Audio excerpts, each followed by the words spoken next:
Well, you may remember that yesterday we spoke with actor Richard Thomas about his portrayal of the great writer Mark Twain. Really enjoyed talking to him. Now, even though it was the pen name of Samuel Clemens, few American households are unfamiliar with Mark Twain and characters like Tom Sawyer and Huckleberry Finn. A name that you might draw a blank on, however, is George Alfred Townsend.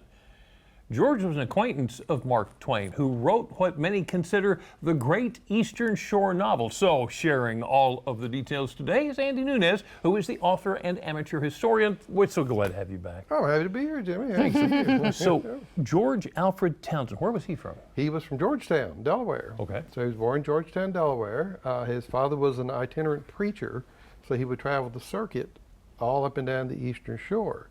But George was well educated, even though his family wasn't very well to do. Yeah. He went to what's now the University of Delaware when it was an academy at age 10, and then he went to Washington College in Chestertown, graduated from there, and at age 19 got a job as a newspaper reporter. How about that? And one of the people that he interviewed in his early career was an actor named John Wilkes Booth. Really? Yeah. Oh my. But he also knew Mark Twain? He did.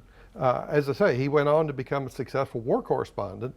He covered the opening of the Civil War until he got the fever and had to drop out, and he came back towards the end. But what made his career and how he met people like Mark Twain and others was he covered the assassination of Lincoln and wrote a book about it, which is still used by historians.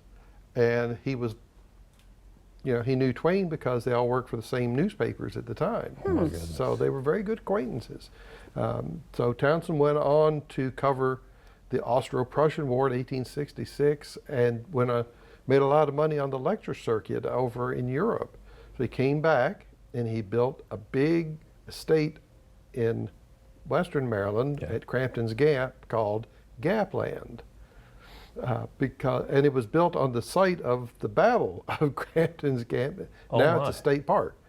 Now, he started signing his name after he came back as Gath, G-A-T-H. It was from the Bible, in the book of Samuel, 2 Samuel, I believe, where it says, "Tell it not to Gath." And that he used that as a pen name. Well, his father was a preacher, so that was kind of natural. Yeah. But he decided to settle down and write a big novel about the Eastern Shore. So tell us about The Entailed Hat, a book, by the way, I own. Yes, well, I do too. Yeah. It started out as him researching his own family history. He went to the courthouse in Snow Hill, and he actually found the will that says to my oldest son, "My hat and nothing more." And nothing more? Nothing more. My best hat and nothing more. So he began to spin this tale because he knew all the places, because he'd been there with his father. So he weaved a narrative so tightly that it's hard to separate fact from fiction. Oh, wow.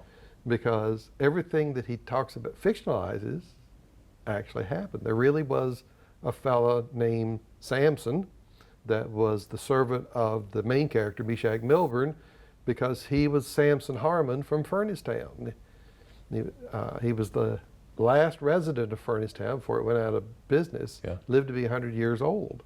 And they say, for the ghost hunters out there, that he's haunting the place. But anyway, it wraps up the story of the furnace and how it went boom and bust down in Snow Hill, how the family that lived in Teackle Mansion was affiliated with it. Okay. And it also ties in Patty Cannon. So. Wow. Yeah. That's quite a stretch there. It's a stretch because the time periods don't exactly match up, but he mashes them all together and has Joe Johnson, Patty Cannon's son-in-law, visit Princess Anne, get into trouble.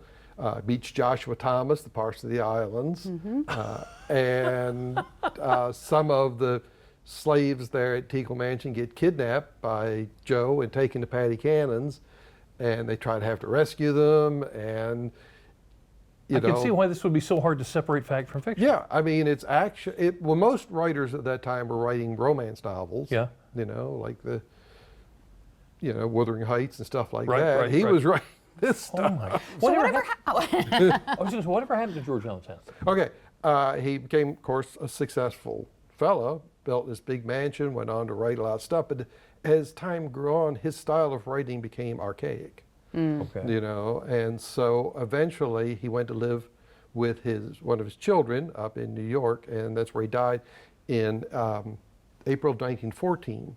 So just 4 months before the start of the World War I, Wow. the great correspondent of the Civil War passed away.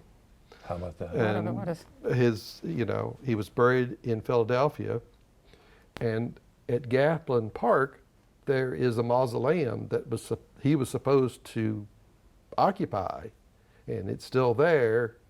It says "Good Night," signed by Gath, but it's empty. It's empty. So he was a great. How about that? Yeah. Oh my goodness. Andy, it's always good to have you on Arthur always Rector fun to Estate. be Thank on. you. Wonderful to you. Thank you, Now Andy. we know all about it.